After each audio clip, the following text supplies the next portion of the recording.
Now, you've just been appointed as the chairperson of NASSCOM, so congratulations for that. What are your immediate and long-term priorities going to be as far as NASSCOM is concerned in a year which has not been particularly great for tech?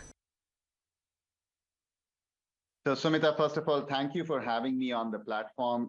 Great to have this conversation with you. I'm quite honored and humbled to have this responsibility as the chairperson of NASSCOM. Now, this is not new to me since I've been at the NASSCOM Executive Council since 2017 and served as the vice chair in the last year. So it is a lot more continuation of the NASSCOM priorities than any specific new priorities that I would have personally at this point in time. But if I have to just summarize broad trend lines and what we are seeing at this point in time, it is a very, very volatile world at this point in time, but there is one singular tailwind that one can see all across the world, which is around technology. And therefore, India is in a very good spot as a big provider of that tech tailwind to the world. And therefore, NASSCOM is even more relevant at this point as we help serve the tech capabilities both in India and globally. So that would be the priority, I would say. And so the NASSCOM vision is to make India a trusted tech ecosystem for the planet. The most trusted tech ecosystem for the planet is the way I would call it. There are many things that have grown much faster than we would have anticipated even 3 to 4 years back. The pandemic, of course, was a contributor, but there's also been a very accelerated trajectory of some arenas within the tech space. Right, Anant, and if I may add to that, the Indian digital stack, in fact, has been making waves, UPI, and then we also have payment sector that's also driving the buzz.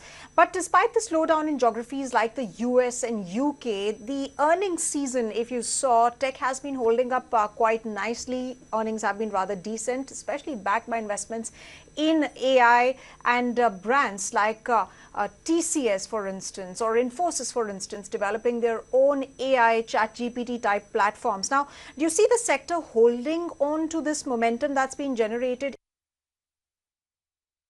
So I'll maybe zoom out a little bit and really look at the last couple of decades for inspiration to the answer here. Whenever there's been any significant economic volatility in the world, the Indian tech ecosystem has benefited. It may not be obvious at the time when that volatility is happening, but if you really look back a little later, the tech ecosystem has got that tailwind. Tech is really the only deflationary force in an inflationary world today. So therefore, you can see and you can forecast even to say, hey, listen, there will be continued tech tailwind going forward. Now, which parts of the tech ecosystem from India will grow as much as they're doing today, and which ones may have more moderation, one can't completely predict. We definitely see services, digital transformation, SaaS will continue to accelerate fast from here on. The other point from a pure demand supply point of view, I would say, if you look at the requirement of tech, it's not just in the tech companies globally, but every company is becoming a tech company. And therefore, the Indian tech ecosystem has a great opportunity to serve very, very different parts that was not even served in the past. You also mentioned services, SaaS to grow, UPI services, as we've been seeing, are going global anyway. But the tech story is rather bigger, because when you see the head honchos of brands like Cisco, Apple coming to India and betting big on India. So which sectors are you seeing a rapid growth this year? Yeah, so I don't think I have a specific number that I would call out, but I would say in general, we will see lots of investments in the infrastructure side, because data is important, right. and we have a lot of companies in India looking to ramp up their data infrastructure in the country, and that then can be served by the whole data center capacity in the country. And therefore, those investments, I think, will continue going forward. They will continue to get scaled, both in greenfield and brownfield capabilities that are there in the country already. In addition, I think we are also seeing a lot of work around AI that will ramp up. If you really ask anybody in the services sector today, they would say the number of conversations and the number of inquiries that are coming in from clients globally and in India has gone up significantly. Now, these inquiries are causing customer conversations today, and it will take a few months and quarters for them to translate into projects and therefore then into real work for the tech ecosystem to serve. And we do have therefore that capability to ramp up to provide for that work going forward. So I definitely believe India will continue to be both as a market as well as a supplier, a very significant tech ecosystem going forward. Right. So when you talk about AI, we cannot not talk about regulating AI. And conversations have been happening in the United States.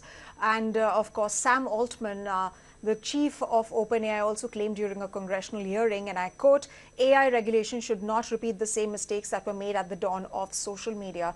Now, bearing that in mind, what kind of a regulatory framework do you think, as a head honcho of a tech brand, somebody who's observed tech since the past many years, should be drawn up?